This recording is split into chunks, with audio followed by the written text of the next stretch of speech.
Citra sengaja mendekat, memamerkan kehidupan. Kami tinggal di klaster elit. Doni manajer keuangan di perusahaan besar. Namaku bagus. Bukan nama yang istimewa. Bukan pula nama yang terdengar seperti tokoh besar, tapi itulah aku bagus. Tukang bangunan yang dulu pernah punya mimpi sederhana. Rumah kecil, istri yang setia, dan anak yang tumbuh sehat. Hidupku dulu memang tak jauh dari debu, semen, dan terik matahari yang membakar punggung. Tapi aku tak pernah mengeluh. Aku percaya, selama ada tangan yang kuat dan hati yang bersih, hidup bisa dibangun perlahan. Batu demi batu. Aku tinggal di sebuah rumah kecil di kawasan permukiman padat di Cipinang, Jakarta Timur. Rumah ini bukan warisan. Bukan pula hasil kredit bank. Aku bangun sendiri. Pelan-pelan. Dari uang hasil kerja serabutan sebagai tukang ojek, lalu banting setir jadi kuli bangunan. Atapnya masih seng.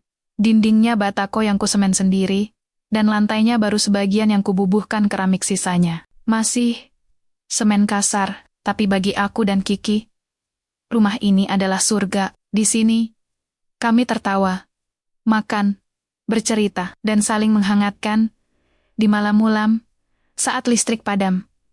Kiki, putri semata wayangku, baru berusia 8 tahun. Usianya masih muda, tapi matanya sudah mengerti banyak hal. Dia tahu ayahnya tidak kaya, tahu kami tidak bisa makan di restoran mahal, tahu bahwa sepatunya harus dipakai 2 tahun sebelum diganti. Tapi dia tak pernah protes. Bahkan, setiap pagi, dia selalu berkata, "Papa, aku sayang kamu," sambil memeluk erat pinggangku sebelum berangkat sekolah. Kalimat itu sederhana, tapi cukup membuatku kuat menghadapi segalanya.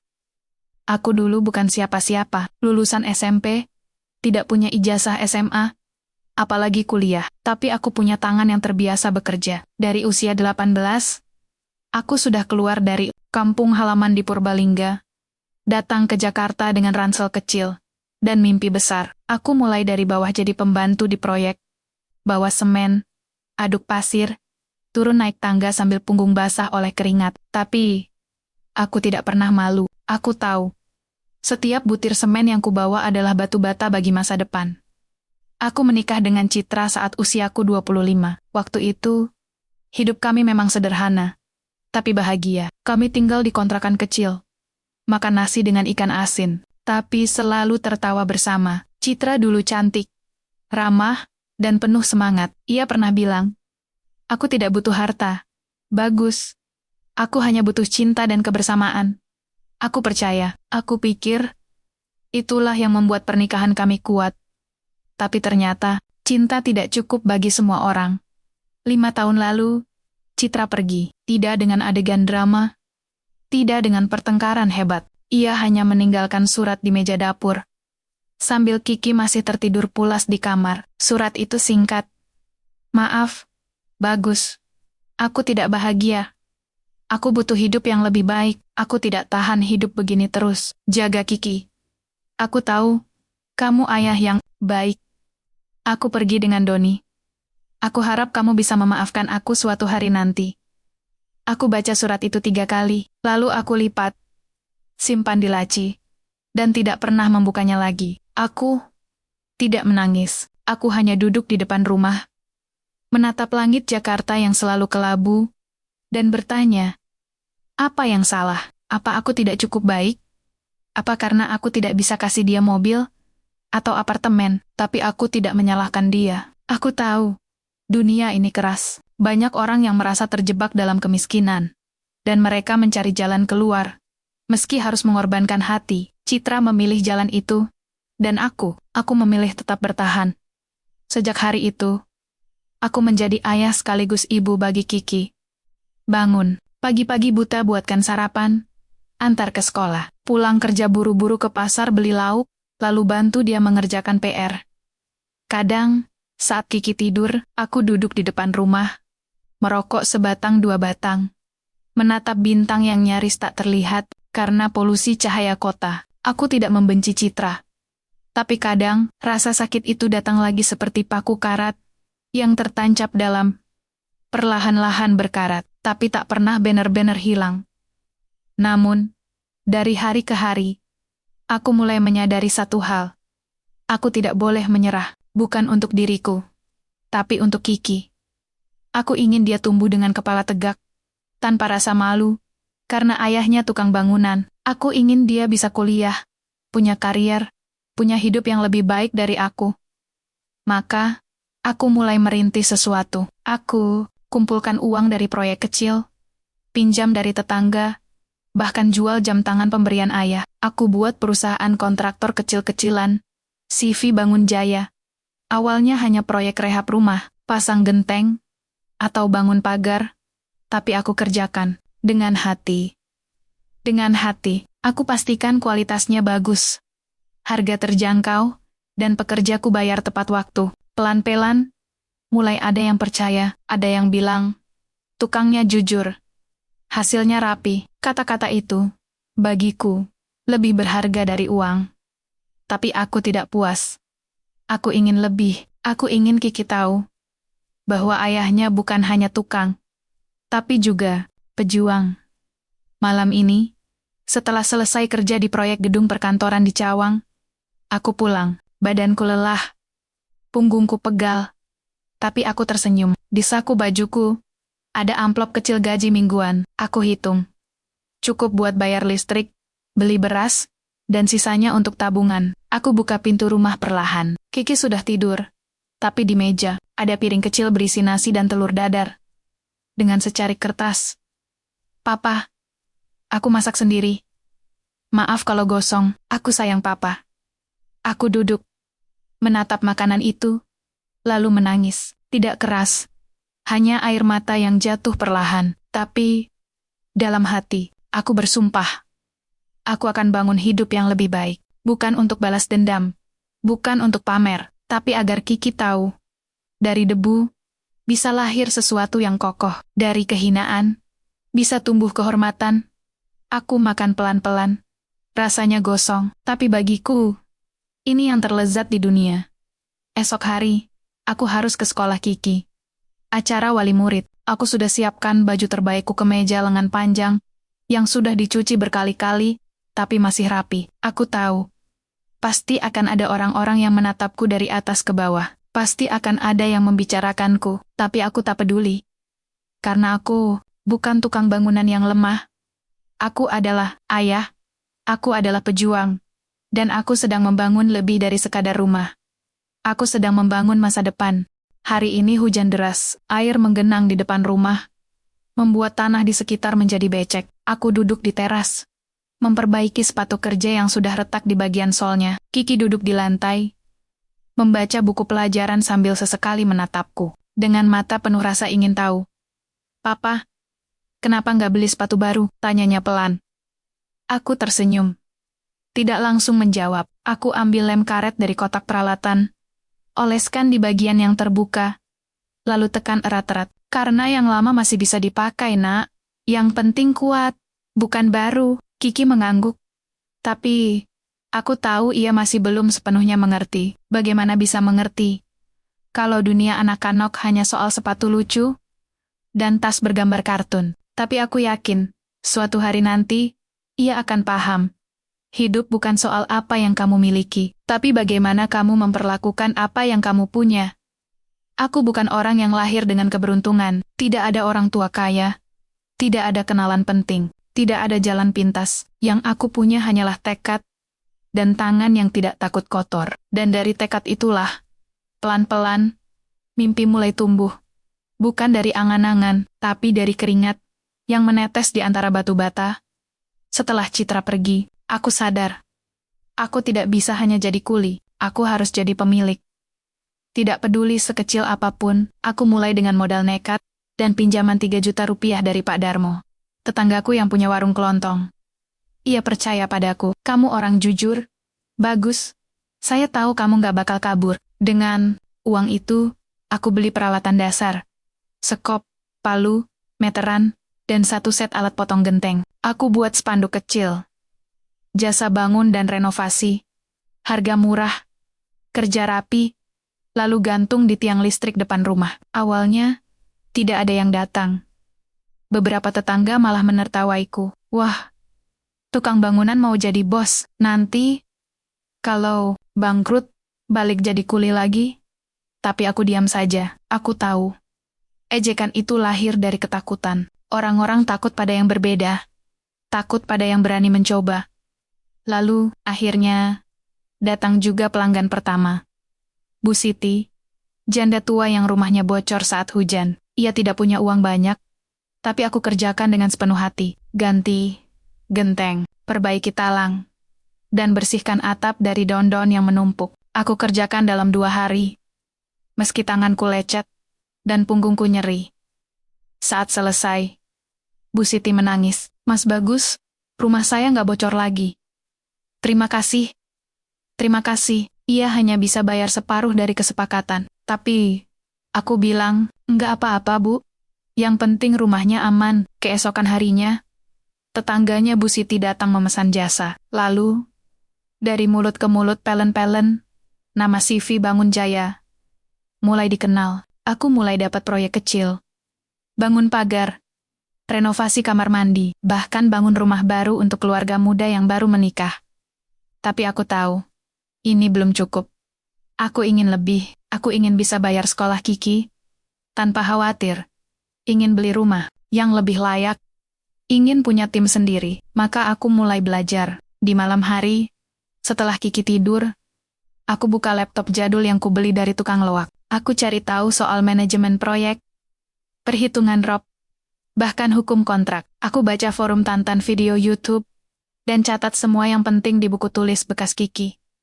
Suatu hari, saat kerja di proyek ruko di daerah Pasar Rebo, aku bertemu dengan seorang pria paruh baya, yang ternyata pemilik tanah. Ia melihat cara kerjaku, rapi, disiplin, dan selalu tepat waktu.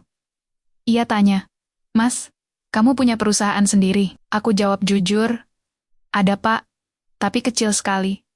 Ia tersenyum. "Kalau kamu mau belajar, saya bisa bantu. Saya butuh kontraktor untuk proyek apartemen kecil, tapi kamu harus bisa urus administrasi, punya SIUJK, dan sistem keuangan yang benar." Jantungku berdebar. Ini kesempatan besar, tapi aku juga tahu, aku belum siap.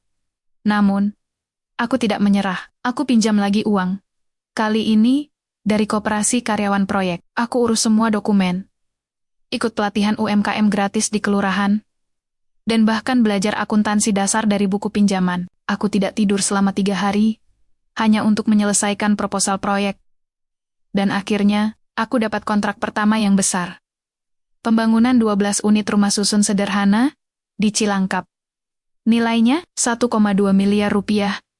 Saat pertama kali melihat angka itu, di kontrak, tanganku gemetar. Aku tidak pernah membayangkan bisa menyentuh angka sebesar itu. Tapi aku tidak boleh lengah. Aku tahu, di dunia kontraktor, banyak yang bangkrut karena salah kelola uang, terlalu banyak utang, atau kena tipu rekanan. Maka aku bekerja lebih keras. Aku tidak langsung hidup mewah. Gaji pertama dari proyek itu, aku sisihkan 70% untuk modal. Lanjutan, 20% untuk bayar pekerja. Dan hanya 10% untuk kebutuhan pribadi. Aku masih pakai sepatu yang kusol sendiri. Masih makan nasi dengan tempe, masih tinggal di rumah kecil. Tapi aku mulai bangun fondasi yang kuat. Aku rekrut tukang-tukang yang jujur dan terampil. Aku latih mereka. Aku bayar lebih dari upah standar. Aku ingin timku merasa dihargai, karena aku tahu, dari tangan merekalah mimpi ini dibangun. Proyek itu selesai tepat waktu. Bahkan lebih cepat 2 minggu. Klien puas. Mereka bahkan kasih bonus. Dan dari situlah, segalanya mulai berubah. Aku dapat proyek berikutnya. Lalu, berikutnya. Dalam 2 tahun, CV Bangun Jaya berkembang jadi perusahaan konstruksi yang dikenal di Jakarta Timur dan Bekasi. Aku tidak ingin terlalu besar, tapi aku ingin solid. Lalu, suatu malam, aku membuat keputusan besar. Aku ingin naik level. Aku ingin punya perusahaan yang benar-benar profesional, dengan sistem, manajemen, dan reputasi nasional. Tapi aku juga tidak ingin dunia tahu bahwa aku pemiliknya. Aku masih ingat ejekan Citra waktu pergi. "Kamu nggak bisa kasih aku kehidupan yang layak." Aku tidak ingin orang tahu siapa aku sebenarnya. Aku ingin suksesku diakui karena kualitas, bukan karena pamer. Maka, aku dirikan PT Maju Jaya Bersama. Perusahaan konstruksi besar yang kubangun di atas nama samaran. Bapak B. Aku gunakan jasa, konsultan hukum, akuntan profesional, dan manajer operasional yang kubayar mahal untuk menjaga kerahasiaan. Aku sendiri hanya muncul sebagai investor utama. Jarang hadir di kantor, hanya mengawasi dari jauh lewat sistem online. Perusahaan itu tumbuh cepat, proyek pemerintah, gedung perkantoran, bahkan perumahan elit. PT Maju Jaya Bersama menjadi salah satu kontraktor terpercaya di Jawa Barat. Tapi yang paling menyakitkan, aku baru tahu beberapa bulan lalu dari laporan HRD bahwa perusahaanku mempekerjakan seorang manajer keuangan bernama Doni. Doni, suami baru Citra. Aku sempat ingin langsung memecatnya, tapi aku tahan. Aku ingin tahu apa yang sebenarnya terjadi. Apakah Citra tahu bahwa suaminya bekerja di perusahaanku? Apakah mereka tahu bahwa gaya hidup mewah mereka, mobil mewah, liburan ke Bali, sekolah mahal untuk anak Doni dari istri pertama, semua itu berasal dari uangku? Aku tidak langsung bertindak. Aku mengamati. Aku minta tim audit internal untuk memeriksa laporan keuangan divisi keuangan. Dan apa yang kutemukan? Kebohongan. Doni menggunakan dana perusahaan untuk kepentingan pribadi. Cicilan mobil BMW-nya dibayar dari anggaran operasional. Biaya liburan keluarga diklaim sebagai entertainment client. Bahkan ia pinjam uang perusahaan tanpa izin direksi. Aku melihat foto-fotonya di media sosial. Pose di depan mobil. Makan di restoran mewah, mengenakan jam tangan mahal. Dan aku tahu, dalam waktu dekat, aku akan bertemu mereka. Besok, di acara wali murid Kiki, aku sudah tahu mereka akan datang. Kiki bercerita. Mama datang. Papa, bawa bapak baru. Katanya, bapaknya kerja di perusahaan besar. Aku hanya mengangguk. Tapi dalam hati, api mulai menyala. Bukan api dendam, tapi api keadilan. Aku bukan orang yang suka balas dendam. Tapi aku juga bukan orang yang bisa diperlakukan seenaknya. Aku sudah bangun hidup ini dari nol. Aku sudah menahan hinaan, air mata, dan rasa malu. Dan sekarang, mereka, mantan istri yang meninggalkanku karena aku miskin, dan suaminya yang hidup dari uangku, berani menghina di depan putriku? Tidak. Besok, aku akan datang ke sekolah. Dengan baju lusuh, dengan sepatu retak, dengan senyum yang tulus. Tapi aku tahu satu hal. Di balik penampilanku yang sederhana, ada kekuatan yang jauh lebih besar dari sekadar uang. Ada harga diri, ada perjuangan, dan ada kebenaran yang suatu hari pasti terungkap. Karena rumah yang dibangun dari dusta akan runtuh oleh satu tiang yang retak. Dan aku adalah tukang bangunan yang tahu cara meruntuhkan apa yang tidak layak berdiri. Hari ini, langit Jakarta kelabu, awan tebal menggantung, seolah menahan hujan yang akan turun kapan saja. Tapi aku tidak peduli. Aku sudah berdiri di depan cermin sejak pagi, merapikan kemeja lengan panjang biru tua yang sudah kucuci semalam. Kancingnya masih utuh.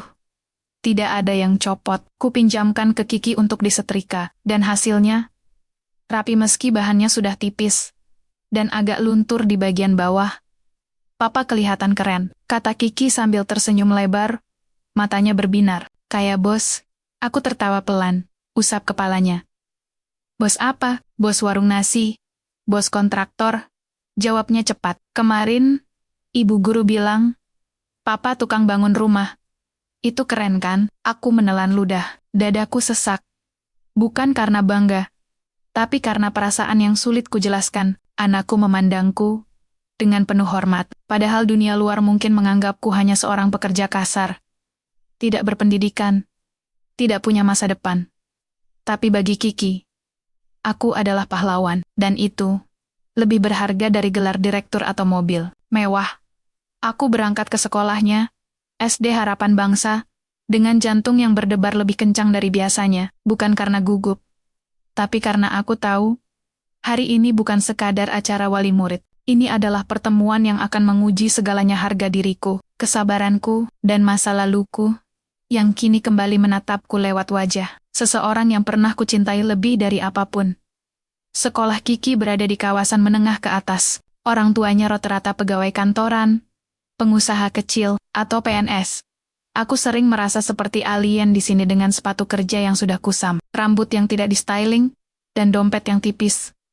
Tapi aku tidak pernah malu datang. Aku selalu datang. Tepat waktu, dan aku selalu duduk di barisan paling belakang. Di pojok, agar tidak mengganggu. Tapi hari ini, ruang kelas terasa lebih ramai dari biasanya. Suara riuh, tawa keras, dan wangi parfum mahal menyambutku saat aku membuka pintu kelas 3 bit. Dan di sanalah mereka berdiri, Citra dan Doni seperti pasangan dari majalah selebriti.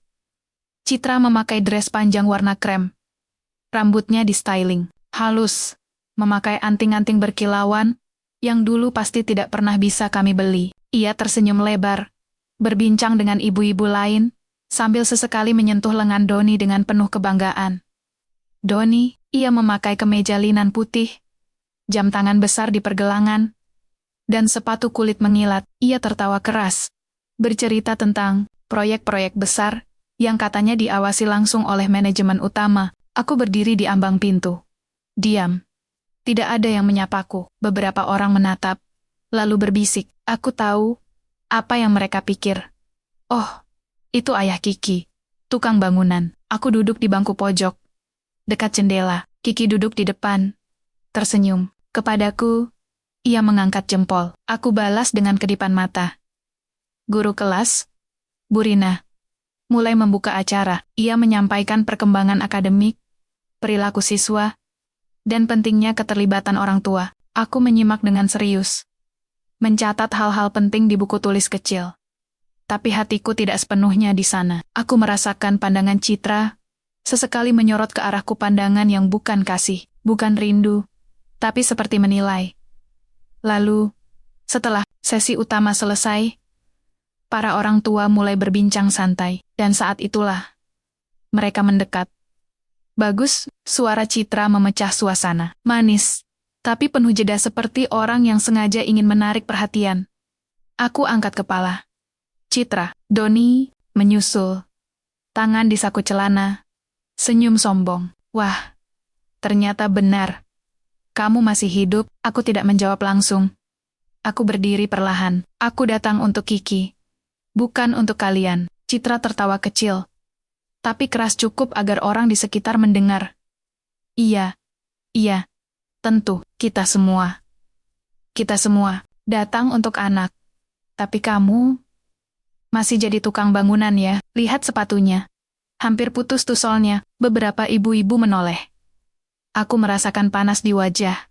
Tapi aku tahan. Aku tidak ingin Kiki melihat ayahnya marah. Aku menatapnya dari kejauhan.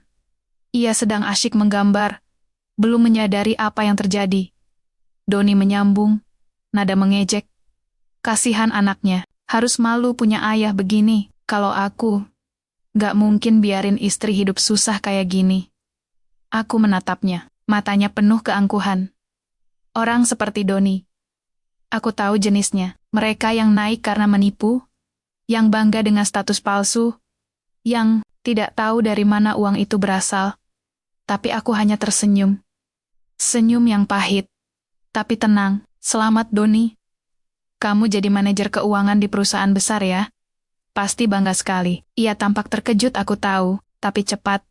Kembali sombong. Iya. Di PT Maju Jaya Bersama, perusahaan konstruksi terbesar di Jawa Barat. Gajiku 15 juta. Belum termasuk bonus. Kamu pasti nggak pernah bayangin angka segitu ya? Aku mengangguk pelan. PT Maju Jaya Bersama. Ya, perusahaan yang bagus. Aku tahu betul soal itu. Citra menyela, nada bangga. Doni itu penting banget di sana. Dia yang atur semua keuangan. Katanya, kalau nggak ada dia, perusahaan bisa kolaps. Aku tertawa kecil. Kalau perusahaan itu tahu, kalau kamu pakai mobil operasional buat jemput anak tirimu sekolah, pasti mereka langsung kolaps. Doni membeku. Apa maksudmu? Aku tidak menjawab, aku hanya menatapnya. Dan dalam tatapan itu, ada sesuatu yang membuatnya gugup. Aku tahu semuanya, dan ia tidak tahu siapa aku sebenarnya. Citra tertawa, mencoba mencairkan ketegangan. Dasar kamu, bagus. Masih suka bermimpi. Kamu ngerti apa soal perusahaan besar? Kamu aja nggak pernah lulus SMA. Aku menatapnya, matanya penuh kemenangan. Tapi di balik itu, aku melihat ketakutan. Ia takut. Aku akan mengacaukan citranya yang baru. Ia takut Kiki akan tahu bahwa ibunya meninggalkan ayahnya yang setia. Demi pria yang hidup dari uang mantan suaminya sendiri, aku menarik napas dalam. Aku mungkin gak lulus SMA, tapi aku bisa bangun rumah dari nol. Bisa besarkan anak sendirian, bisa bikin hidup lebih baik, tanpa harus merendahkan orang lain. Lalu, dengan suara pelan, hanya untuk mereka berdua. Tapi kalian hidup dari uang yang kalian kira datang dari kemewahan. Padahal, uang itu berasal dari tangan yang pernah kalian hina. Mereka tidak mengerti. Tentu saja, tidak. Bagaimana bisa mereka tahu bahwa Bapak B, pemilik PT Maju Jaya Bersama, adalah tukang bangunan yang dulu diusir dari rumahnya. Karena dianggap tidak cukup baik, aku melihat Kiki berdiri. Mendekat. Ia menarik lenganku. Papa, aku lapar. Boleh kita pulang? Aku mengangguk. Ya, nak, kita pulang. Sebelum pergi, aku menatap Citra dan Doni sekali lagi. Semoga kamu bahagia dengan hidupmu.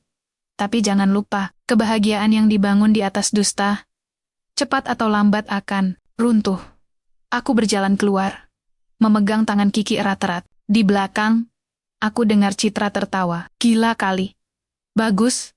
Udah ketinggalan zaman, tapi aku tidak menoleh. Karena aku tahu, besok pagi, Doni akan menerima surat dari kantor pusat. Dan di sanalah permainan sebenarnya dimulai. Aku bukan orang yang dendam, tapi aku adalah orang yang percaya. Keadilan itu seperti semen lambat menjering, tapi sekali mengeras, tidak bisa dipatahkan. Hujan turun deras saat aku pulang dari sekolah. Tetesan air membasahi bahu kemejaku yang tipis. Angin malam menusuk tulang, tapi aku tidak buru-buru. Aku sengaja berjalan pelan, membiarkan hujan mencuci rasa panas yang masih membekas di dada. Kiki duduk di boncengan motor tua kesayanganku, peluk pinggangku erat-erat, kepalanya bersandar di punggungku. Ia tidak banyak bicara sejak tadi, aku tahu. Ia merasakan sesuatu yang berbeda. Anak sekecil itu bisa merasakan ketegangan, bisa menangkap nada suara yang menusuk, bisa melihat ketika ayahnya dipandang rendah. Saat tiba di rumah, aku segera ganti baju Kiki yang basah, beri dia teh jahe hangat, lalu temani dia menonton kartun kesukaannya. Ia tertawa, tapi matanya tidak secerah biasanya. Aku tahu, hatinya terluka, bukan karena hujan, bukan karena basah, tapi karena melihat ayahnya dihina oleh orang yang seharusnya mencintainya. Papa, bisiknya tiba-tiba. Saat kartun sudah selesai. Kenapa Mama dan Bapak Doni ngomong gitu? Padahal, Papa baik. Aku duduk di lantai, memeluknya. Kadang, nak, orang-orang gak bisa lihat kebaikan kalau gak ada uang atau mobil bagus. Mereka pikir, kalau gak mewah, berarti gak sukses.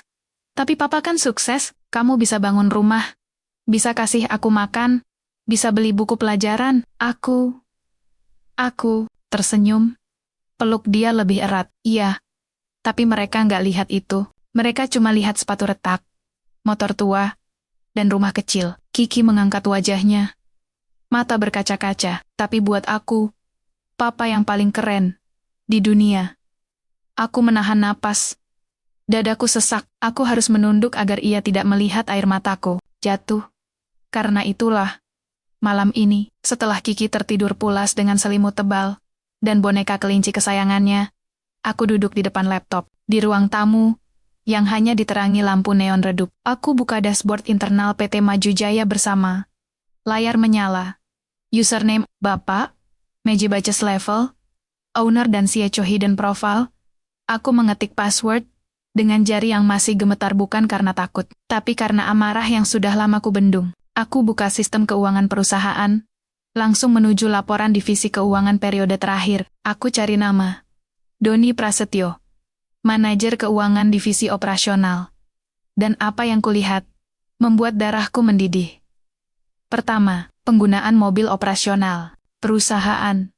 Mobil dinas tipe Toyota Alphard putih, nomor polisi B, 1234 MJ, tercatat keluar kantor rata-rata 5 kali seminggu, tapi lokasi GPS menunjukkan ia sering ke mall, sekolah swasta elit, bahkan hotel bintang 4 di Bogor. Kedua, pengeluaran fiktif. Ada invoice pembayaran konsultan pajak senilai Rp12,0 juta dengan nama perusahaan yang tidak terdaftar di Kemenkumham. Aku lacak. Ternyata rekening tujuan adalah milik sepupu Doni.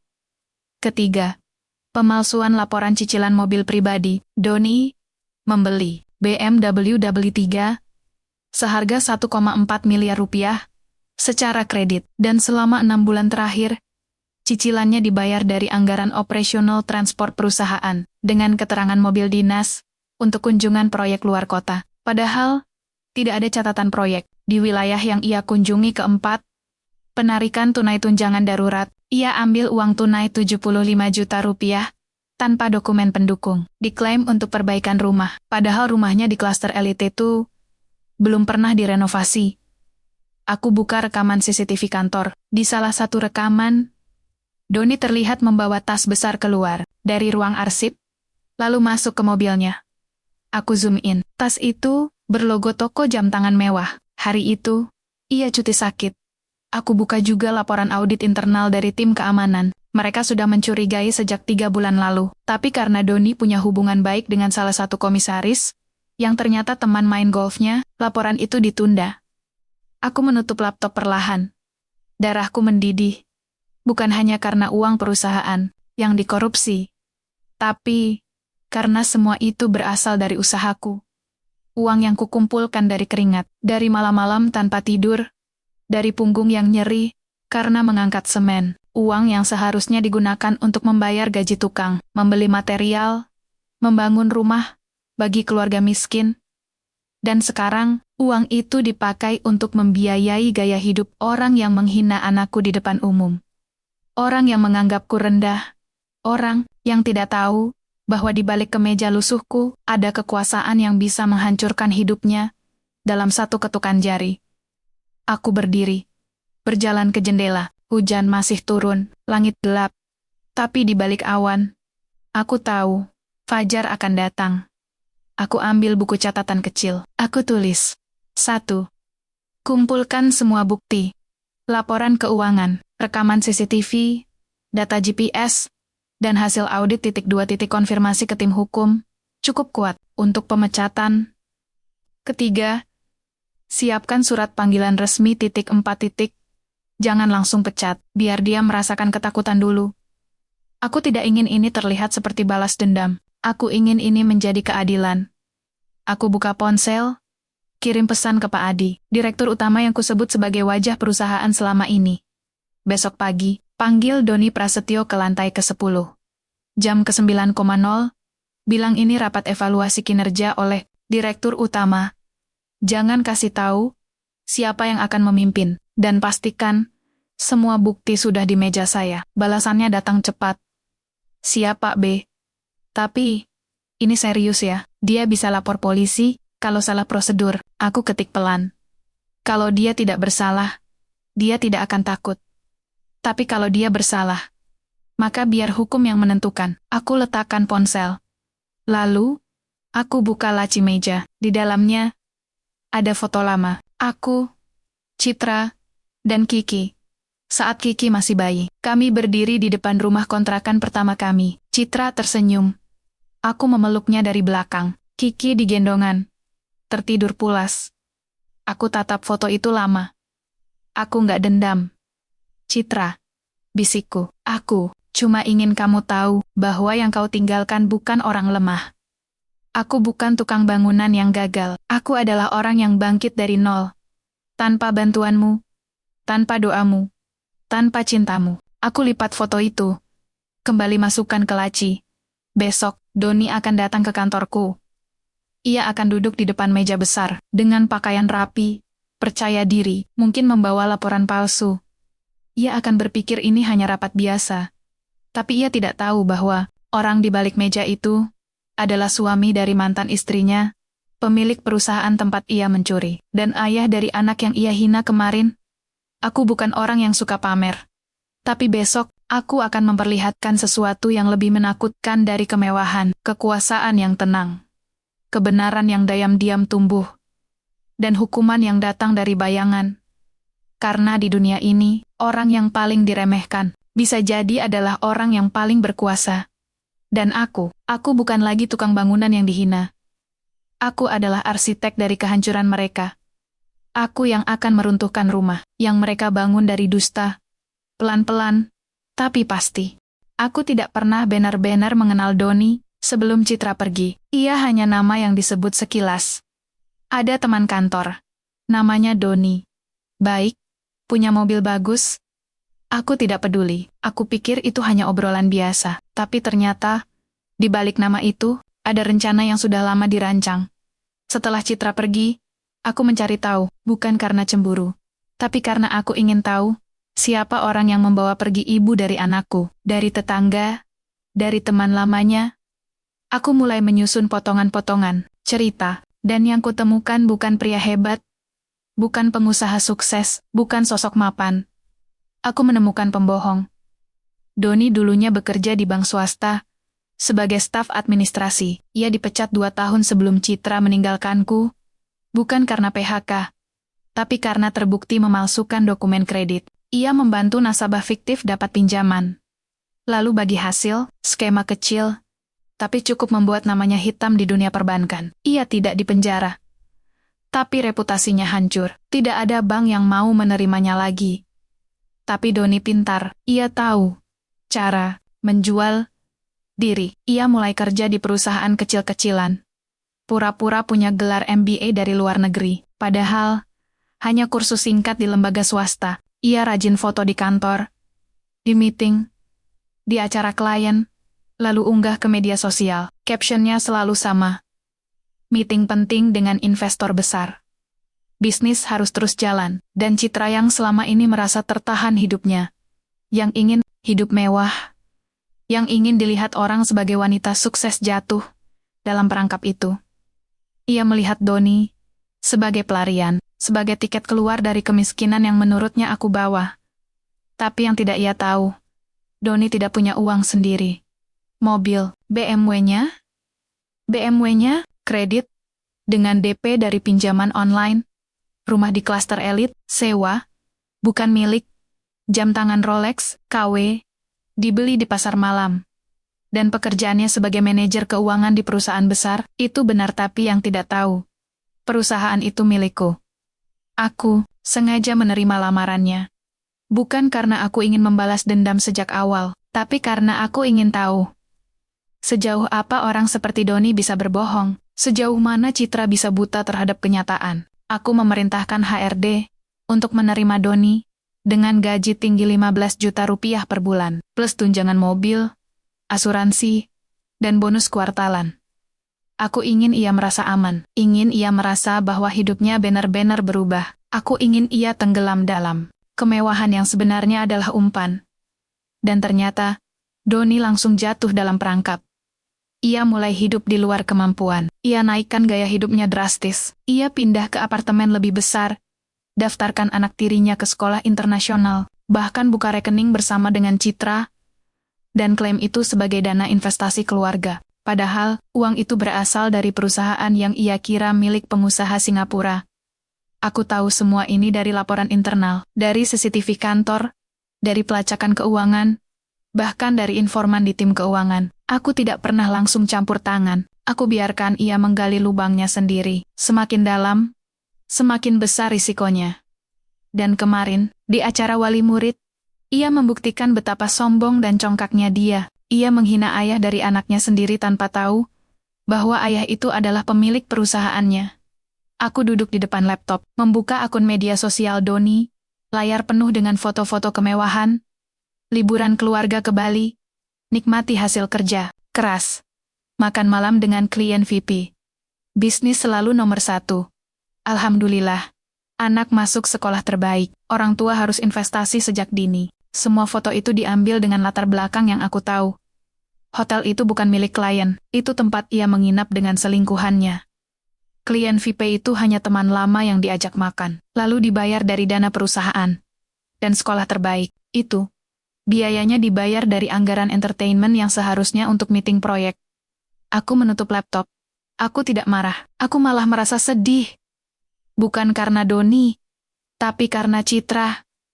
Bagaimana bisa seorang wanita yang dulu mencintaiku, yang pernah tidur di rumah kecil ini, yang pernah makan nasi dengan ikan asin sambil tertawa, bisa jatuh begitu dalam pada ilusi? Apakah uang banner-banner bisa menggantikan harga diri? Apakah kemewahan bisa menggantikan ketenangan hati? Aku tidak ingin menghancurkan Citra. Aku tidak ingin Kiki kehilangan ibunya, tapi aku juga tidak bisa membiarkan kebohongan ini terus berjalan. Tidak, setelah mereka menghina Kiki, secara tidak langsung. Tidak setelah mereka membuat anakku merasa malu, hanya karena ayahnya tidak pakai jam tangan mahal, maka pagi ini, aku bangun lebih awal, aku mandi, cukur janggut yang sudah tumbuh tebal, lalu pakai setelan jas hitam yang kusimpan di lemari jas, yang belum pernah aku pakai di depan umum. Kemeja putih, dasi biru tua, sepatu kulit mengilat. Aku tidak ingin datang sebagai Bagusi, tukang bangunan.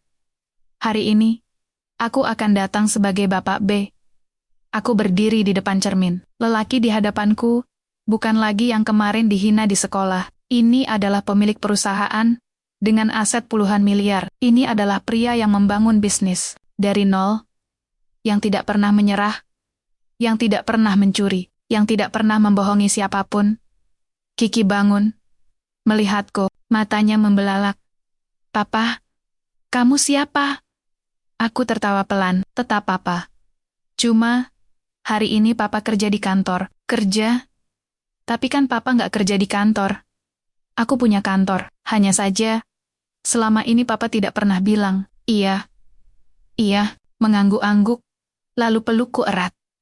"Papa, keren banget." Aku bawa dia ke sekolah lebih awal. Sebelum berangkat, aku bisik pelan. "Kalau nanti ada yang bilang sesuatu yang tidak baik tentang Papa, kamu bilang saja.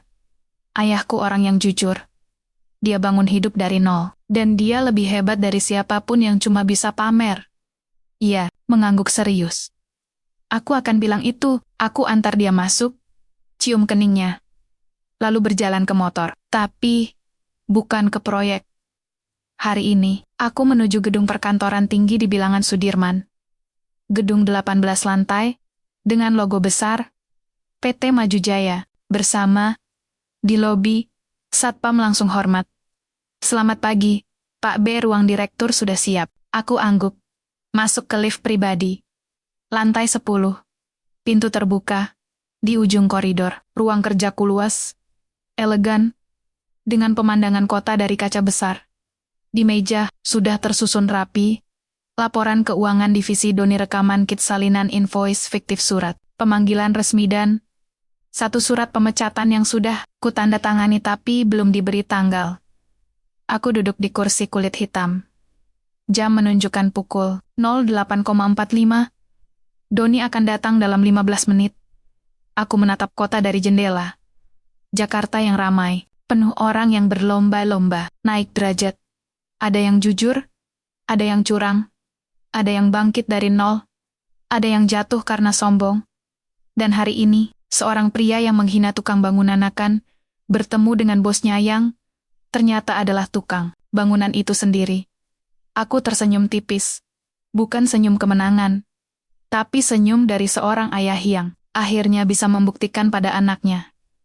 Harga diri tidak diukur dari apa yang kamu pakai, tapi dari siapa kamu sebenarnya. Dan aku adalah Bagus. Bukan hanya tukang bangunan, bukan hanya ayah, tapi juga pemilik tahta yang selama ini duduk diam di bayangan. Sekarang, saatnya takhta itu terlihat. Pukul 07.3 pagi. Hujan masih gerimis di luar jendela. Aku duduk di meja kerja, menatap layar laptop yang masih menyala. Laporan terakhir dari tim HRD sudah masuk. Doni Prasetyo telah menerima surat resmi dari kantor pusat. Aku tidak butuh CCTV atau informan untuk tahu reaksinya. Aku bisa membayangkannya dengan jelas. Di apartemen mewahnya di kawasan Pondok Indah, Doni pasti baru bangun. Citra sudah rapi, memakai dress mahal, bersiap untuk brunch dengan teman-temannya. Ia tidak tahu apa-apa. Ia hanya tahu suaminya manajer penting di perusahaan besar. Ia tidak tahu bahwa gajinya dibayar dari uang mantan suaminya. Doni duduk di meja makan, minum kopi dari cangkir keramik impor, Membuka ponselnya. Notifikasi masuk. Email dari PT Maju Jaya Bersama. Kantor Pusat. Subjek surat panggilan resmi. Evaluasi kinerja oleh Direktur Utama. Aku bisa melihat wajahnya berubah. Dari santai, menjadi tegang. Alisnya mengernyit. Jari-jarinya berhenti mengetuk layar. Direktur Utama, ia tidak pernah bertemu langsung dengan Direktur Utama.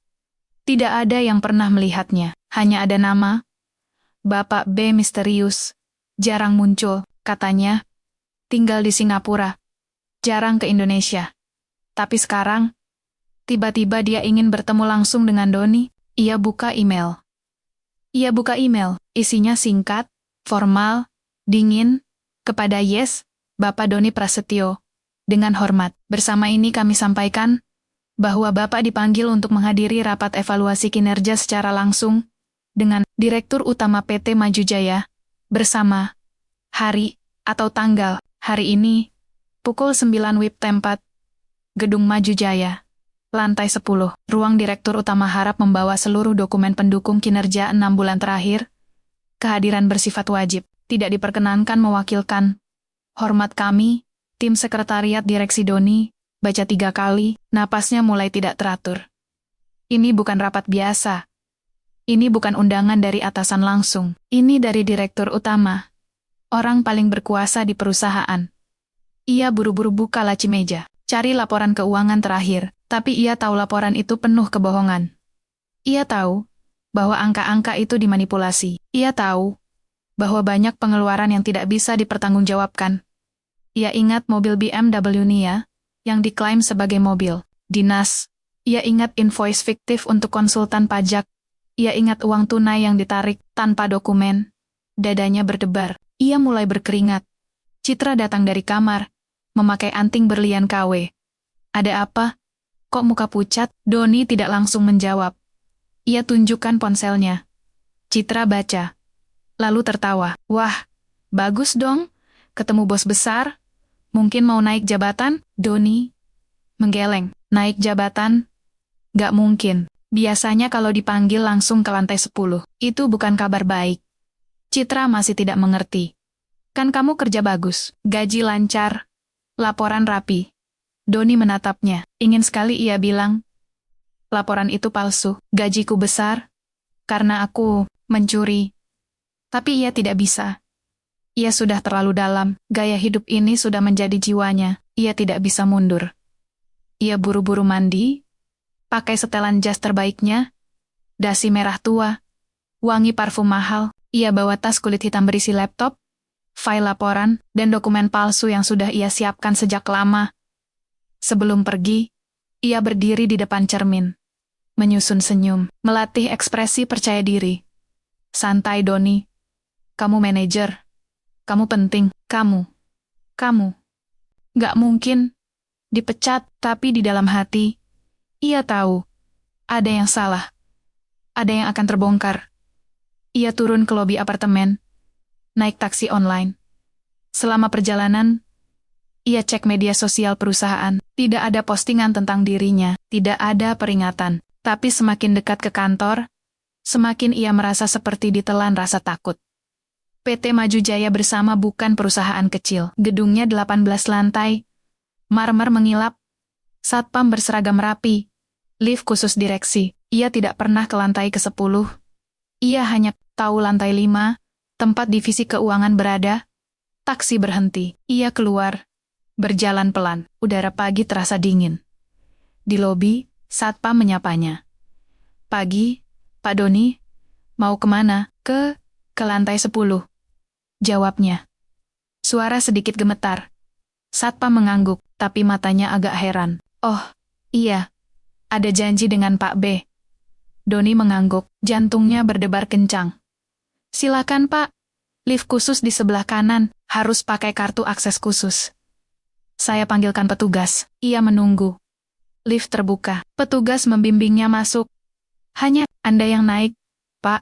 Lantai 10 tidak boleh diakses sembarangan. Pintu lift tertutup. Naik. Perlahan. Doni menatap angka di layar. 6, 7, 8. Setiap lantai terasa seperti detik yang diperlambat.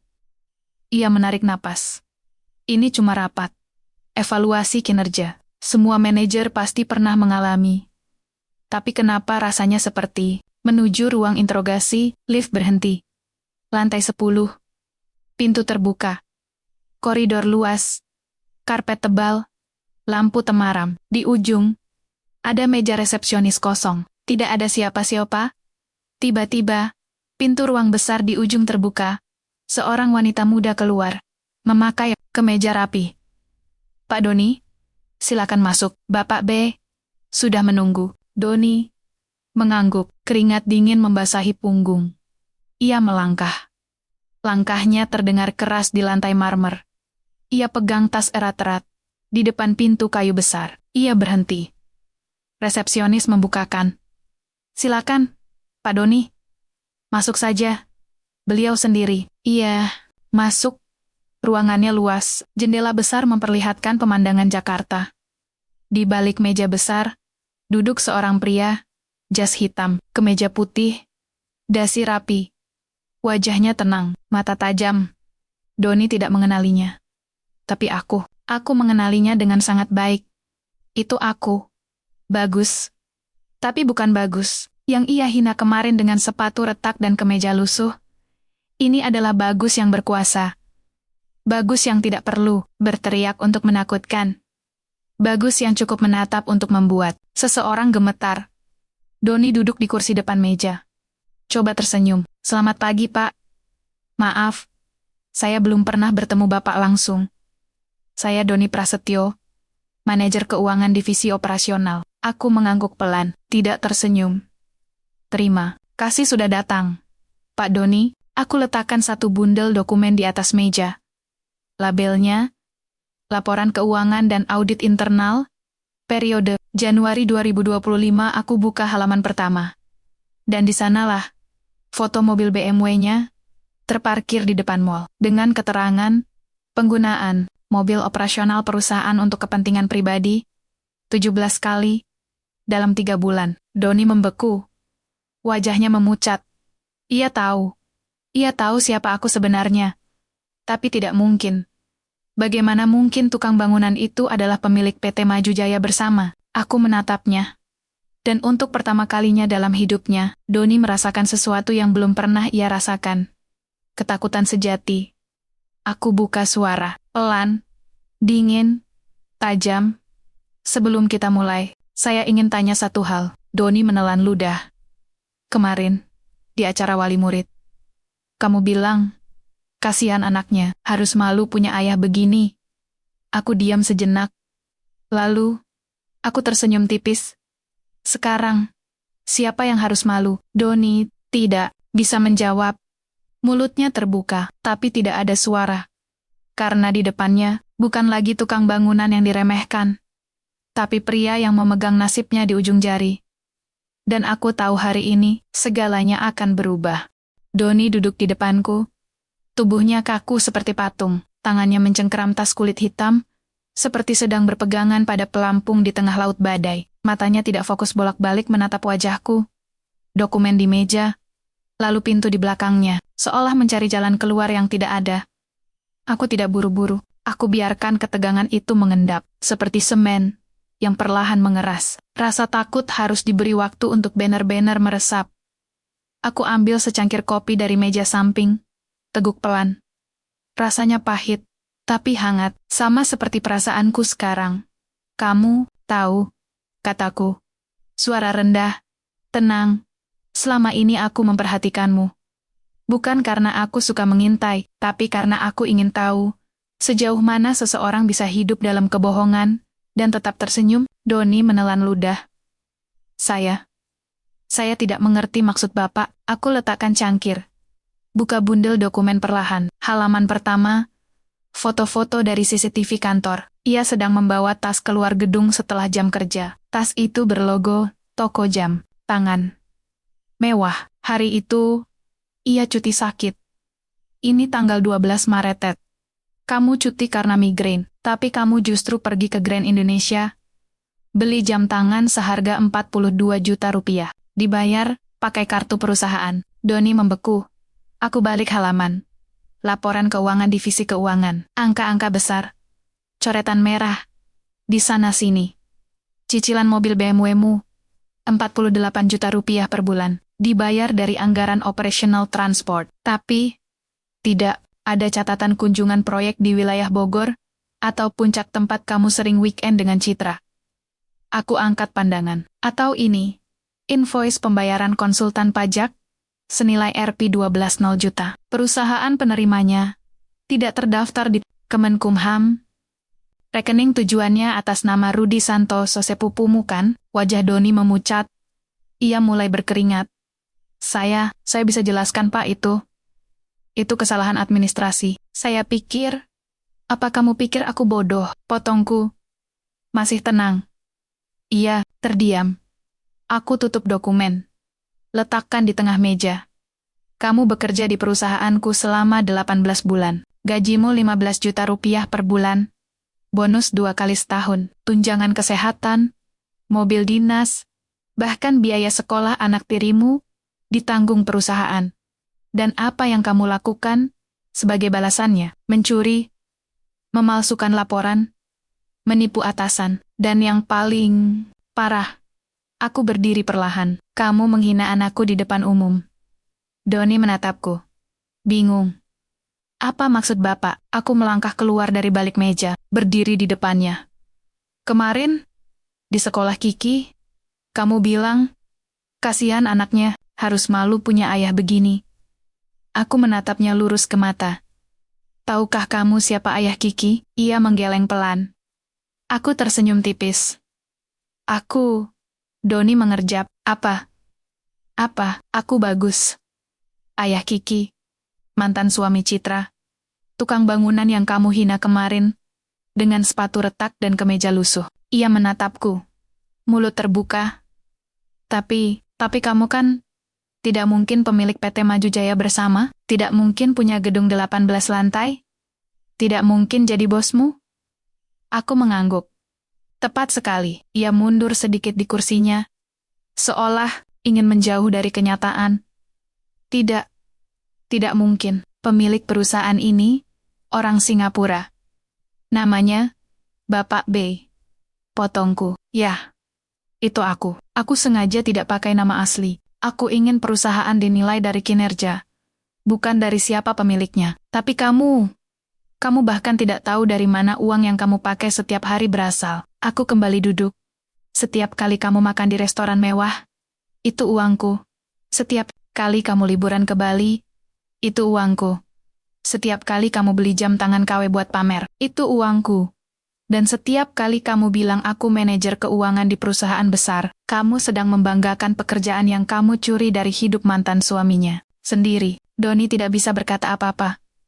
Ia menunduk, bahunya gemetar. Aku tidak merasa senang. Tidak ada rasa puas, hanya satu perasaan. Keadilan yang akhirnya datang. Aku buka laci meja, ambil satu amplop coklat. Ini hasil audit internal. Semua bukti sudah dikumpulkan sejak 3 bulan lalu. Tim hukum sudah meninjau, dan ini cukup kuat untuk proses pemecatan, sekaligus pelaporan ke polisi, jika perusahaan memutuskan untuk menuntut secara pidana. Aku letakkan amplop di depannya. Tapi aku tidak ingin melibatkan polisi. Aku tidak ingin Citra dan Kiki terkena dampaknya. Aku hanya ingin kamu tahu. Kamu tidak hebat. Kamu tidak sukses. Kamu hanya orang yang hidup dari uang orang yang kamu hina. Doni mengangkat wajahnya. Matanya berkaca-kaca. Saya mohon Pak. Saya bisa kembalikan uangnya. Saya bisa. Apa kamu pikir ini soal uang? Tanyaku. Suara sedikit meninggi. Ini soal harga diri. Ini soal rasa malu yang kamu buat di depan anakku. Ini soal kamu yang merasa lebih tinggi, hanya karena kamu pakai jas dan jam tangan. Padahal kamu tidak punya integritas sama sekali. Aku dorong surat pemecatan ke depan. Tanda tangan di sini. Efektif hari ini, kamu diberhentikan dari jabatan manajer keuangan PT Maju Jaya Bersama, tanpa hak mendapat pesangon atau rekomendasi kerja. Doni menatap surat itu seperti melihat hukuman mati. Apa Citra tahu? Tanyanya pelan. Aku menggeleng. Belum. Tapi aku yakin. Begitu kamu pulang dengan wajah pucat dan tanpa mobil dinas, dia akan tahu. Ia tertunduk. Lama. Lalu, dengan suara parau. Saya benar-benar menyesal. Aku menatapnya. Penyesalanmu tidak mengembalikan kepercayaan yang kamu rusak, tidak menghapus rasa malu yang kamu sebarkan. Tapi setidaknya, sekarang kamu tahu rasanya dihina. Rasanya, ketika hidup yang kamu bangun, runtuh, dalam sekejap, aku berdiri. Satpam akan mengantarmu keluar. Barang pribadimu akan dikirim ke alamat rumah. Dan tolong, jangan pernah sebut nama perusahaan ini lagi. Ia mengangguk, gemetar. Saat ia berdiri, kakinya sempat goyah. Ia hampir jatuh, tapi tidak ada yang menolong. Aku hanya menatap punggungnya, yang mundur perlahan, keluar dari ruanganku. Pintu tertutup, sunyi. Aku kembali duduk, menatap kota dari jendela. Hujan mulai turun lagi. Aku tidak merasa menang, tapi aku merasa lega, karena untuk pertama kalinya dalam 5 tahun, aku tidak lagi menjadi korban penghinaan. Aku menjadi penentu takdir. Aku bukan lagi tukang bangunan yang diremehkan. Aku adalah pria yang membangun kembali harga dirinya. Batu demi batu, dari debu dan derita. Dan hari ini, aku baru saja meruntuhkan dinding kemunafikan yang dibangun oleh orang-orang yang mengira uang bisa menggantikan kehormatan. Aku ambil ponsel. Pesan ke Kiki. Papa akan pulang lebih awal. Bawa jajanan kesukaanmu. Kita makan malam bareng ya. Balasannya datang cepat. Ye. Papa terbaik. Aku sayang papa. Aku tersenyum. Dan untuk pertama kalinya hari ini, aku merasa benar-benar damai. Doni keluar dari gedung PT Maju Jaya, bersama dengan langkah goyah. Ia tidak naik mobil dinasnya. Ia tidak disambut sopir. Ia hanya berjalan keluar dari lobi, dibimbing satpam dengan ekspresi datar, seperti mengawal orang yang terinfeksi. Di tangga depan, hujan masih gerimis. Ia berdiri di bawah kanopi, memanggil taksi online dengan tangan yang gemetar. Ponselnya bergetar beberapa panggilan tak terjawab dari Citra. Doni, kamu di mana? Meetingnya sudah selesai? Kenapa belum balas? Aku mau kasih tahu. Teman-teman mau ajak makan siang. Doni, ada yang bilang, kamu dipecat?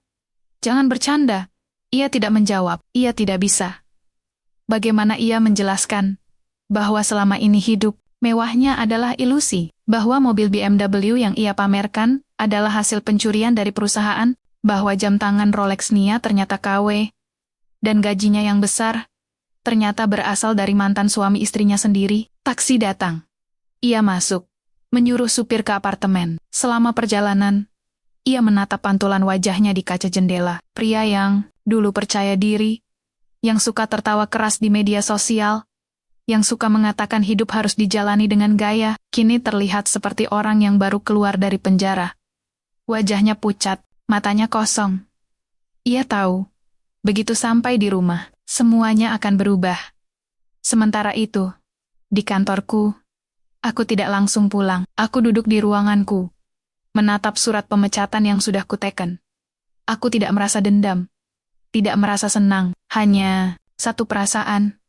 Tugas selesai.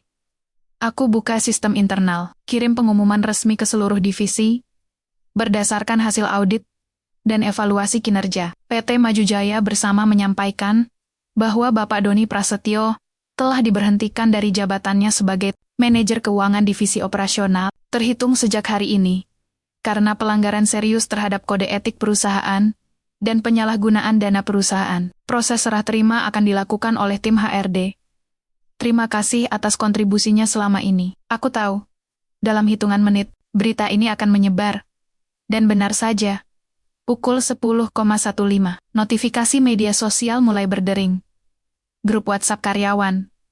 Waduh, Doni dipecat, serius. Katanya karena korupsi, dana operasional. Gila, selama ini dia sok kaya. Ternyata uangnya hasil curi. Grup ibu-ibu sekolah Kiki. Tahu nggak, suaminya Citra dipecat dari perusahaannya. Katanya korupsi, padahal kemarin masih pamer jam tangan dan mobil. Iya, pas wali murid, dia ngejek ayah Kiki yang pakai sepatu retak. Ternyata dia sendiri hidup dari uang mantan suaminya. Aku baca semua itu. Tidak aku tanggapi, aku biarkan kebenaran berbicara sendiri. Karena aku tidak ingin terlihat seperti orang yang membalas dendam. Aku hanya ingin dunia tahu, kebohongan bisa bertahan lama. Tapi kebenaran selalu menang di akhir. Pukul 12,3 siang, Citra tiba di apartemen. Ia datang lebih awal dari Bronznaya karena merasa sesuatu tidak beres. Ia melihat Doni duduk di sofa, wajah murung, ponsel mati, mobil tidak ada di garasi. Ada apa, Don? Tanyanya. Masih dengan senyum. Meetingnya nggak jadi, atau kamu dapat promosi? Doni tidak menjawab. Ia hanya menyerahkan surat pemecatan. Citra membacanya. Sekali, 2 kali, lalu wajahnya berubah. Ini bohong kan, hoax? Kamu lagi bercanda. Doni menggeleng. Aku ketahuan. Semua uang, semua pengeluaran. Itu dari perusahaan. Citra berdiri. Suaranya meninggi. Tapi kan kamu manajer. Itu hakmu bukan? Bentak Doni. Aku mencuri. Citra, aku pakai uang perusahaan buat bayar cicilan mobil, bayar sekolah anakku, bahkan bayar liburan kita, dan bosnya. Dia tahu semuanya. Citra menatapnya. Siapa bosnya? Doni menunduk. Dia ternyata pemilik PT Maju Jaya Bersama. Terus, Doni menarik napas dalam. Dia bagus. Citra membeku. Seperti disambar petir. Bagus. Mantan suamiku, tukang bangunan itu, Doni mengangguk. Iya. Dia yang bangun perusahaan itu dari nol. Dia sengaja tidak pakai nama. Dan dia yang menyuruhku ke kantornya tadi. Dia yang memecatku. Dia yang tahu semua kebohongan kita. Citra mundur selangkah. Ia duduk di lantai. Tidak mungkin. Aku cuma mau hidup lebih baik. Aku nggak tahu kalau uangnya dari dia. Doni tidak bisa menjawab. Karena kini, semua kebohongan terbongkar. Mobil BMW yang diklaim sebagai prestasi kerja keras, ternyata dibayar dari uang perusahaan. Apartemen mewah yang dikatakan hasil investasi, ternyata sewa. Gaya, hidup glamor, semua dibangun di atas uang mantan suaminya. Yang dulu ia tinggalkan karena terlalu miskin. Citra menangis, bukan tangis sedih, tapi tangis malu. Malu karena ia bukan wanita mandiri yang sukses lepas dari kemiskinan. Malu karena ia hidup dari uang orang yang ia anggap gagal. Malu karena anaknya, Kiki, tahu bahwa ibunya meninggalkan ayahnya yang jujur. Demi pria yang ternyata penipu. Sore harinya, berita sudah menyebar kemana-mana.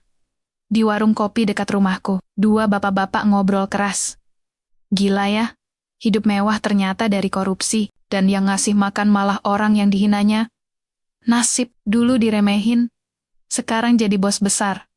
Karma tuh begini, di sekolah Kiki, beberapa ibu-ibu yang dulu ikut menertawakanku, kini malu-malu mendekat.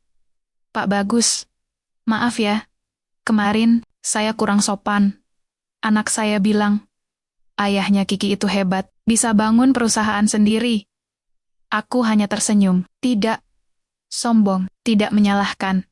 Karena aku tahu, mereka bukan musuh. Mereka hanya bagian dari dunia yang terlalu cepat menilai dari penampilan.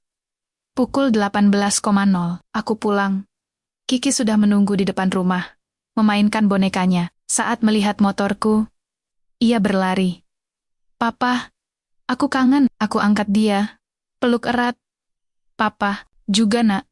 Ada yang bilang di sekolah, suami mama dipecat, katanya dia korupsi. Aku menatapnya, iya. Dan papa tahu dari awal. Kiki mengerutkan dahi. Tapi, kenapa papa nggak langsung bilang? Aku duduk di teras. Ajak dia duduk di pangkuk. Karena papa ingin kamu tahu satu hal. Orang yang benar, tidak perlu teriak. Cukup diam, bekerja keras, dan biarkan waktu yang membuktikan. Kiki mengangguk pelan. Jadi, papa yang punya perusahaan, itu. Aku tersenyum. Iya. Tapi papa tidak mau bilang. Karena papa tidak ingin kamu bangga. Karena papa kaya, papa ingin kamu bangga. Karena papa jujur. Ia memelukku. Aku udah bangga dari dulu, papa. Aku menutup mata. Di kejauhan, langit mulai gelap. Tapi di dalam rumah kecil ini, ada cahaya yang tidak pernah padam. Cahaya dari kejujuran, dari perjuangan, dari cinta seorang ayah yang tidak pernah menyerah. Dan malam ini, aku tahu, kemenanganku bukan karena Doni dipecat, tapi karena Kiki masih bisa tersenyum, meski dunia pernah merendahkan kami. Hari itu, langit Jakarta cerah untuk pertama kalinya dalam seminggu. Matahari pagi menyinari rumah kecil kami, membuat debu-debu beterbangan di udara seperti emas halus. Kiki sedang duduk di lantai, mewarnai gambar keluarga di buku gambarnya. Ia menggambar 3 orang. Seorang pria dengan topi konstruksi, seorang anak perempuan dengan pita merah, dan seorang wanita dengan rambut panjang. Aku mengintip dari dapur. Siapa yang kamu gambar, Nak? Ia tersenyum. Keluarga kita, Papa, aku, menahan napas. Kita bertiga? Iya.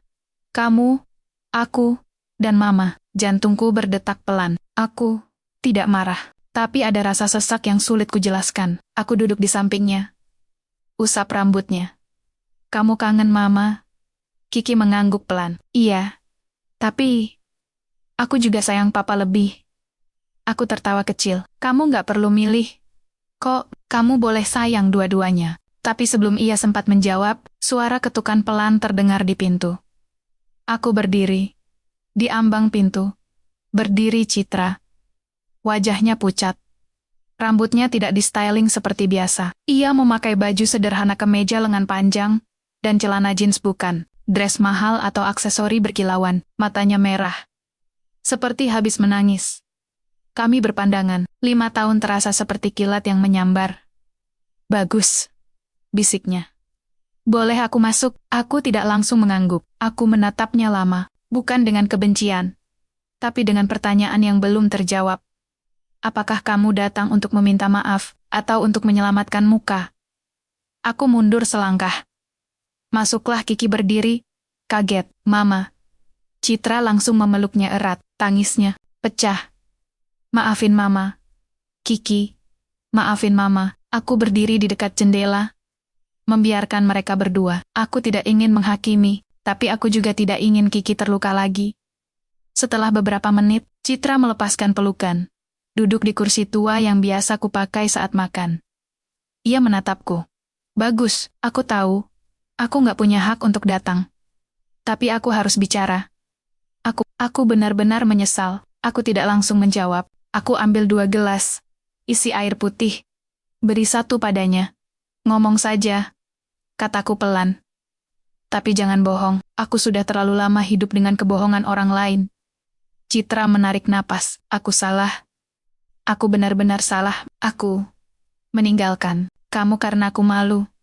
Aku merasa hidupku mandek. Aku pengen makan enak, pakai baju bagus, punya rumah besar. Aku pikir Doni bisa kasih itu semua, tapi ternyata semua itu palsu. Dan yang lebih menyakitkan, ia menatap Kiki, lalu kembali ke aku. Aku baru sadar bahwa selama ini orang yang benar-benar mencintai aku dan Kiki adalah kamu. Bukan Doni, bukan uang, tapi kamu yang sabar, yang bekerja keras, yang gak pernah ngomel meski aku pergi. Air matanya jatuh lagi. Aku baru tahu kalau kamu pemilik PT Maju Jaya, bersama dari teman kantor Doni. Aku malu sekali. Bagus. Aku selama ini hidup dari uangmu. Sambil menertawakanmu, aku bahkan bilang ke Moonman. Lihat, aku lepas dari orang miskin itu. Ia menutup wajahnya. Aku jahat, aku egois. Aku nggak pantas jadi ibu. Aku nggak pantas jadi istri. Tapi, aku mohon. Bagus, biarkan aku coba lagi. Biarkan aku jadi bagian dari hidup Kiki. Aku nggak minta kamu terima aku sebagai istri. Aku cuma minta kesempatan untuk memperbaiki semuanya. Aku diam. Lama. Kiki menatapku, matanya penuh harap. Aku tahu, di hati kecilnya, ia ingin ibunya kembali. Ia ingin punya mama yang datang ke acara sekolah, yang memeluknya saat sakit, yang menemaninya tidur. Tapi aku juga tahu, anak sekecil itu belum bisa memahami bahwa cinta yang datang karena kebutuhan, bukan karena tanggung jawab, bisa pergi lagi, kapan saja. Aku duduk di depan Citra. Kamu tahu, setelah kamu pergi, aku nggak pernah nyalahin kamu di depan Kiki. Aku nggak pernah bilang, mamamu jahat, atau mamamu nggak sayang kamu. Aku cuma bilang, mama butuh waktu untuk dirinya sendiri. Citra mengangguk, air mata terus mengalir. Tapi sekarang, kamu datang bukan karena kamu sudah sadar dari dulu. Kamu datang karena hidupmu hancur. Doni dipecat. Kamu kehilangan gaya hidup. Kamu malu di depan teman-teman. Dan kamu butuh tempat untuk pulang. Ia mengangguk. Iya. Aku nggak bisa bohong. Awalnya, iya. Aku datang karena aku tidak punya tempat lain. Tapi semalam, aku duduk di apartemen kosong. Lihat foto-foto lama. Dan aku sadar, aku kehilangan dua orang yang paling mencintaiku. Dan aku nggak mau kehilangan lagi. Aku menatapnya. Dan untuk pertama kalinya dalam 5 tahun, aku melihat Citra yang asli. Bukan wanita yang ingin pamer. Bukan istri yang malu punya suami tukang bangunan. Tapi seorang ibu yang akhirnya tahu arti kehilangan. Tapi aku tidak langsung mengangguk. Aku berdiri, gandeng tangan Kiki. Ayo nak, kita ke pasar. Kiki menatapku bingung. Sekarang papa, iya. Ayo. Citra terdiam. Aku tunggu. Di sini, aku menatapnya. Kamu boleh tunggu, tapi bukan aku yang akan memutuskan. Ada yang lebih berhak, iya. Mengerti, matanya berkokok-kokokah. Di pasar pagi, bau ikan segar dan rempah menguar di udara. Aku beli sayur, tempe, dan sedikit daging untuk makan malam. Kiki berjalan di sampingku, memegang keranjang kecil. Papa, bisiknya. Apa aku harus pilih antara mama dan papa? Aku berlutut, menatap matanya. Tidak nak, kamu nggak perlu pilih. Kamu boleh sayang mama. Kamu boleh rindu dia. Tapi, papa cuma mau kamu tahu satu hal. Ia mengangguk. Apakah mama benar-benar mencintai kita? Atau dia hanya kembali karena dia tidak punya tempat lain? Kiki diam. Ia menatapku, lalu berkata pelan. Kalau mama sayang kita, dia nggak akan pergi dulu. Kalau dia sayang, dia akan tetap di sini. Meski papa belum kaya, aku menarik napas. Anakku, 8 tahun. Bisa melihat kebenaran lebih tajam dari orang dewasa manapun. Jadi, kamu nggak mau mama kembali? Tanyaku. Ia menggeleng pelan. Aku kangen mama. Tapi, aku nggak mau papa sedih lagi. Aku nggak mau lihat papa diam-diam, nangis waktu malam. Aku mau kita tetap seperti sekarang. Cuma, kita berdua. Aku memeluknya erat. Dan untuk pertama kalinya, aku merasa damai. Karena anakku tidak butuh kemewahan. Tidak butuh ibu yang sempurna. Ia hanya butuh ayah yang mencintainya. Dan aku akan selalu jadi itu. Ketika kami pulang, Citra masih duduk di teras. Ia bangkit saat melihat kami. Aku menatapnya. Kiki yang memutuskan. Ia menatap putrinya. Kiki mendekat. Peluk singkat. Aku kangen mama. Tapi, aku mau tinggal sama papa. Citra menangis. Tapi kali ini, tidak ada drama. Hanya tangis. Yang tulus. Maafin mama. Kiki, maafin. Mama, aku berkata pelan. Kami nggak benci kamu, Citra. Tapi cinta nggak bisa dipaksa. Dan kepercayaan butuh waktu lama untuk dibangun. Tapi bisa hancur dalam sekejap. Ia mengangguk. Aku ngerti. Aku cuma mau kamu tahu. Aku bangga sama kamu. Bagus. Aku salah menilai kamu dulu. Kamu bukan orang lemah. Kamu luar biasa. Ia pergi. Berjalan pelan, tanpa menoleh. Aku menutup pintu. Kiki langsung lari ke kamarnya, lalu kembali dengan lukisan yang tadi. Ia sobek bagian gambar Citra. Lalu tempelkan di tempat sampah. Lalu ia gambar lagi. Kali ini, hanya 2 orang. Seorang pria dengan topi konstruksi, dan seorang anak perempuan dengan pita merah. Di bawahnya, ia tulis dengan huruf besar. Keluarga, papa, dan aku. Aku memeluknya. Dan di tengah rumah kecil yang bocor saat hujan, dengan lantai semen dan atap seng, aku tahu. Ini bukan akhir. Ini adalah awal dari hidup yang sebenarnya. Hidup yang dibangun, bukan dari uang, tapi dari cinta yang tulus. Hari terakhir di bulan itu, Hujan turun lembut, bukan deras seperti biasanya, tapi gerimis pelan yang menyelimuti Jakarta seperti selimut tipis. Udara terasa sejuk, langit kelabu penuh awan, tapi di dalam rumah kecil kami, ada hangat yang tak bisa digantikan oleh AC atau pemanas. Kiki sudah tidak lagi memanggil Citra. Ia tidak membencinya, ia masih menyimpan satu foto kecil ibunya di laci meja belajarnya, tertutup kaca. Tapi ia tidak menangis lagi, ia tidak bertanya kapan mama pulang. Ia sudah memilih hidup yang jujur. Meski sederhana, aku pun tidak pernah membicarakan Citra di depannya. Tidak menghina, tidak menyalahkan. Aku hanya menjalani hari demi hari. Seperti biasa, bangun pagi, antar Kiki ke sekolah, kerja di proyek kecil, pulang, masak, bantu dia PR, lalu duduk di teras, sambil merokok 1 batang 2 batang. Hidup yang biasa, tapi damai. Namun, ada yang berubah. Bukan karena uang, bukan karena jabatan, tapi karena rasa hormat. Setelah pemecatan Doni, berita tentang PT Maju Jaya Bersama dan pemiliknya yang dulu tukang bangunan menyebar seperti api di musim kemarau. Media lokal mulai menulis, dari tukang bangunan jadi bos besar. Kisah bagus, pemilik PT Maju Jaya Bersama dihina di wali murid. Esoknya pecat suami mantan istri. Ini faktanya. Aku tidak pernah memberi wawancara, tapi orang-orang tahu, tetangga, tukang sayur, satpam kompleks semua tiba-tiba memanggilku Pak Bagus dengan nada hormat. Beberapa bahkan memberi hadiah kecil, bunga, kue, atau sekadar salam hangat. Tapi yang paling berarti, guru Kiki datang ke rumah. Bu Rina, guru kelas 3 BIT, datang sore itu. Dengan senyum malu-malu, maaf mengganggu, Pak Bagus. Saya cuma ingin menyampaikan, kami semua bangga pada Bapak dan Kiki. Dia anak yang sangat kuat. Aku mengangguk, hampir tidak bisa berkata apa-apa. Kami salah menilai Bapak.